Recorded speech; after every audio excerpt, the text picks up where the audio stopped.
All right, so a few people have been emailing me, how do you get that database information for your annotated bibliography? Let me really fast go through how to find that info. Remember, if you've emailed the article to yourself and you click that link in your email, it's not going to take you to a site that gives you the database info. So let me jump into InfoOhio real fast and get to our databases and do a quick search for an article.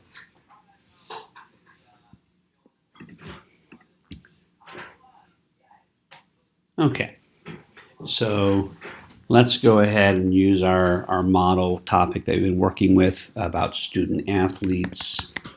Student athlete. I'm just going to put all these terms together, academic performance, because I don't really care what the results are. I just need to find an article. So search.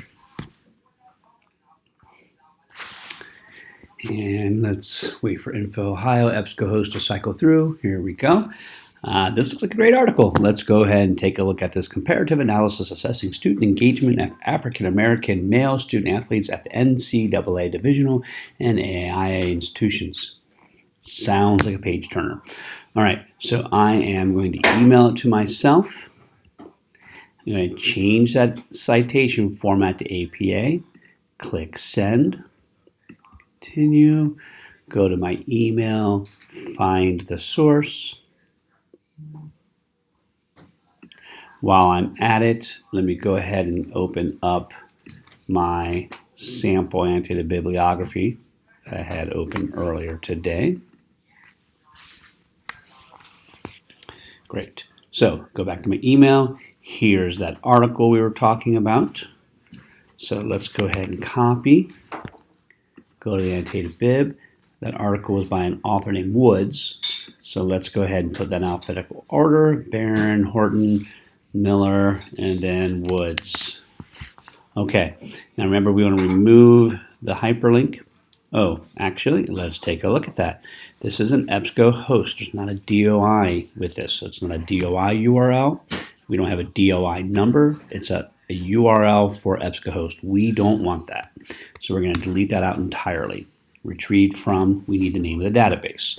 Let's take care of a couple issues here real fast. Remember, we have to proofread for capitalization errors. It looks like this particular person kind of went a little crazy on the all caps. Caps lock is probably pressed. Okay, so we have Woods, comma A, McNiff, comma J, and Coleman, comma L. Here's our date that the article was published. Let's fix the sentence format of the capitalizations with the title. Remember, we only capitalize the first word or any proper nouns. Again, we have a colon here, and as we saw in class earlier today, that's going to indicate a subtitle. We start over with our capitalizations. So go ahead and fix that. African American, proper noun, we leave that capitalized. Everything else goes lowercase, lowercase. NCAA is a proper noun, so let's go ahead and keep that capitalized. But divisional is not. And sorry, let me try that again. NAIA, sorry, institutions. Okay, education is named the journal. Here's our volume, our issue, our page numbers, and now we need that database. Before we get there, let's finish our other editing issues. Double space. We need to indent. Remember, before I can hit the tab, if I just hit the tab now, it's going to cause the first line to indent. We don't want that. So we put our cursor in front of that second line, hit enter, and then tab. Go to the last line, just hit enter, and it's going to line up perfectly. Okay, so this is all ready to go. I'm going to put quotes. I'm going to put my summary. I'm going to put my assessment. And I'm going to put my reflection. Remember, on our rubric, assessment's credibility, reflection is your connection and your plan. All right, so I need to get this database name here. So if I go back in my email and I click this link, Remember, that link is not going to give us database information. I don't know why. It just doesn't. It's one of those weird quirks within EBSCOhost. I go here. This looks like it's the complete information. It does give me the full text PDF, but it doesn't give me the database name. So we have to go back into InfoOhio itself. Here's how we're going to make this work. Copy the title of the article. Be careful, don't copy the journal name, just the title of the article. Okay, now let's go back into our InfoOhio. I know it's right there in front of us, but let's pretend you didn't have it in front of you. In your basic search, paste the title of the article only. Click search. This should take us directly to that article. There's only one article in all of InfoOhio EBSCOhost that is that title, so we should be taken directly to it. Click on it. Now it's this result page that we want to go to get the database name.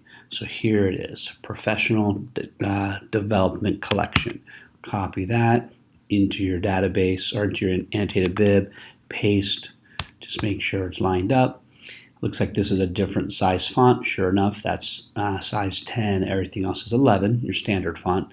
So just fix that and hit enter to align that with the rest of your entry.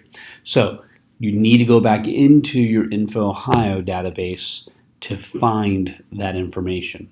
Again, what I suggested in class, when you've found that particular article and you've copy and pasted your MLA format, you're copying that out of your email. In fact, I don't even copy that web address. I always just leave it empty or leave it unhighlighted. So copy everything else, paste it, then you would have been left with retrieved from.